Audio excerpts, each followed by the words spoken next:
So yun, magandang hapon mga kaibigan, no? At bumalik ho tayo dito sa may Aklan River mga kaibigan. Yan. At pasensya na ho kayo mga kaibigan dahil ngayon lang tayo nakapag ano, no? Vlog uli. Gawang ang masyadong busy ko tayo sa mga ginagawa natin sa buhay, no mga kaibigan. Ayun. At dumagdag pa tong itong partner ko, no, kasi naglalakad kami ng kanyang papilis, no. So yun mga kaibigan, at dito ho kami sa may Aklan River. At sinadya ko talaga tong balikan mga kaibigan kung saan dito nakita nung mga bata, no, yung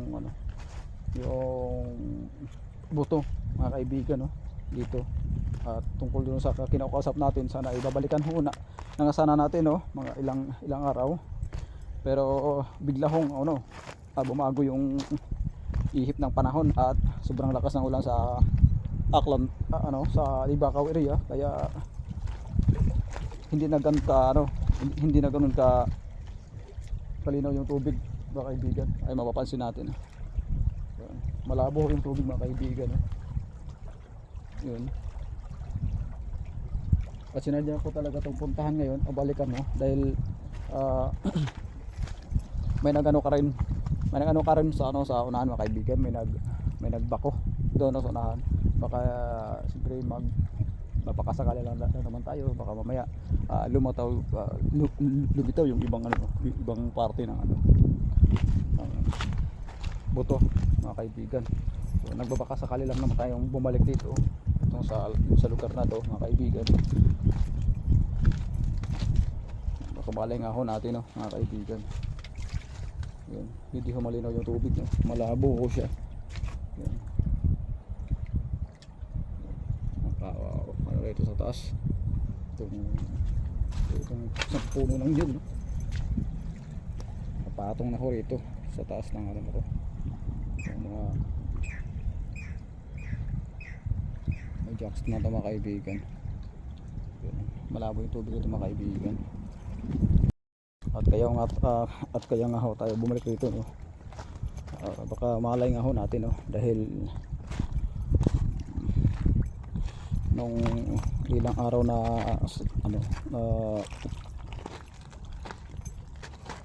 ginlugad din natin, itong diyan sa may paanan mga kaibigan. Bali may nakita ho may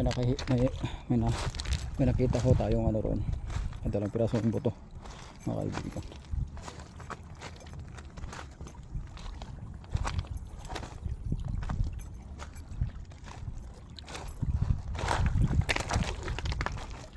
Itong banda na to mga kaibigan, ito malalim mo to, itong parte na to. Bali ito kasing lugar ng Tabaco mga kaibigan. Itong Tabaco, doon yung Arayes na kung saan nalulog yung bata, at saka doon sa unahan pulo na yung mga kaibigan. Ito yung ito tagiliran nitong Aklan River, mga kaibigan. Han, pupunta tayo roon doon sa unahan sa may hindi tatawid, hindi tayo tatawid, baka umulan.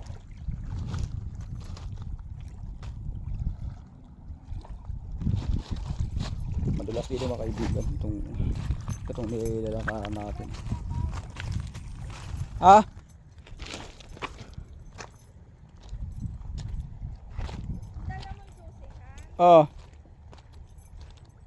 Mga kamera dito, kaya to, ba't mga takip to na tinakpan to ng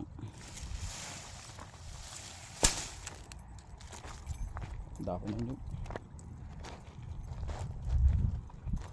Pero nagbabadya na naman mga kaibigan yung sama na panahon, I think mamayang gabi yung yung laglagan ng plan. Ito pa yung mga matalahib na dala ng baha mula sa Libakaw, mga kaibigan. So dito na lang sila sumampa dahil dito lang din naman sila mabubuhay mga kaibigan hanggat hindi sila tinatanggal dyan.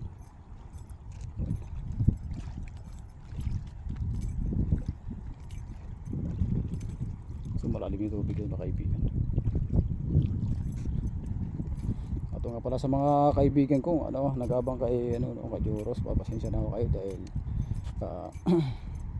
hindi rin lang naman kasi ito yung ginagawa natin bali meron pa naman tayong mga ginagawang iba mga kaibigan, kaya medyo ilang araw na hindi tayo nakapag vlog mga kaibigan.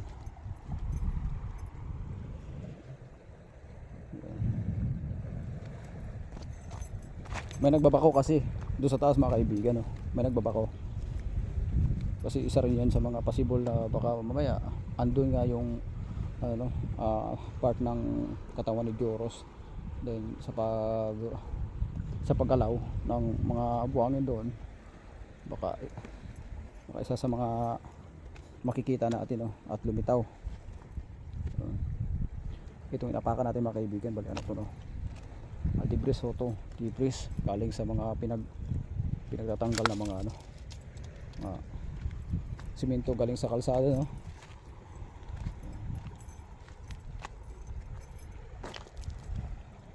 mag-ingat ka.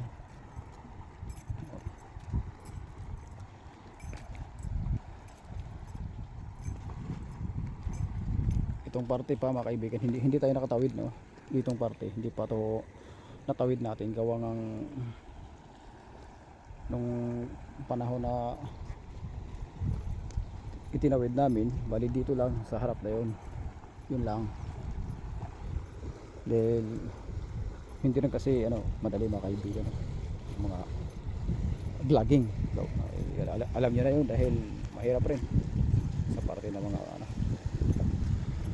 grabe rito. Dito nag-iimbaka na yung mga mga basura dito.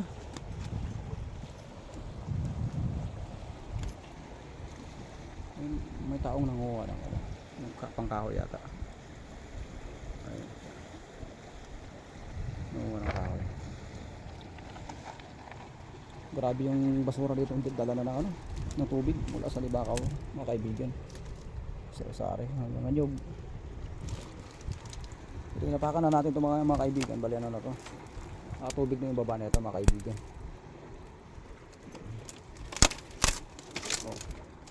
Ito yung mga kaibigan.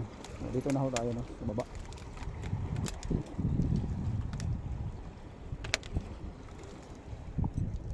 Okay, itong bote na to.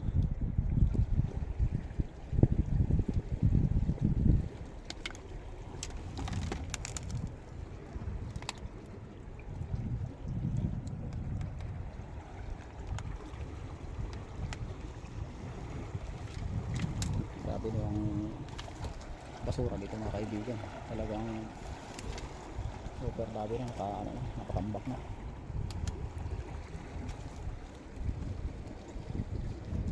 Ay, pag kayo nakapailalim sa mga basura na to, nako, wala na, hindi ka talaga makikita na rito mga paa na to, mga ambulong yung ginagawang pawid.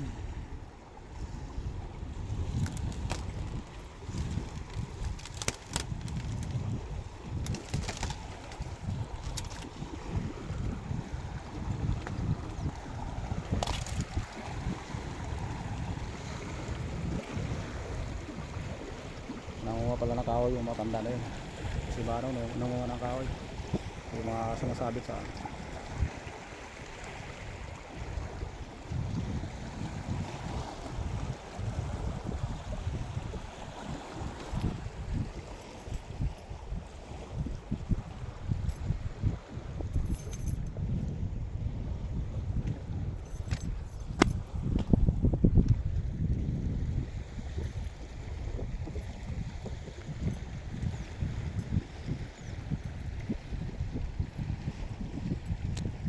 puntahan natin dito si Marang.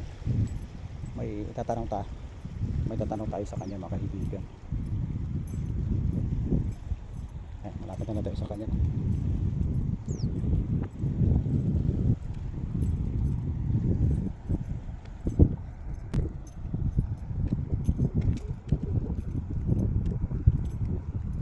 Bro, Ano? Nakita mo na ba? Bro, nakita mo na ba? Nakita mo na? No, Yung batang nalunod dito, wala? wala nga eh. Ah, wala? Patay na siguro. Kawawa, no?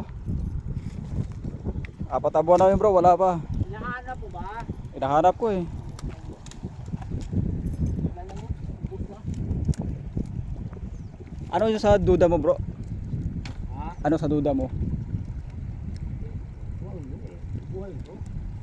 Ano sa duda man eh? Bumulog ba? Hindi. I mean yung Ha? tinambakan ba o ando na sa dagat? Ah, Malaman kung tinambakan o hindi. mahirap tayo mag-conclude, no? Yung sabi ko sa mga katropa ko, mahirap mag-conclude sa mga balita na hindi natin akma. Pagbibigay natin ng balita, talagang mahirap. Sinuyod ko na tong buong ano eh, buong Aklan River na to. Mabutan ko na Bakaw. Wala yun. Saan yan, bro? Kahoy din yan eh. Oo.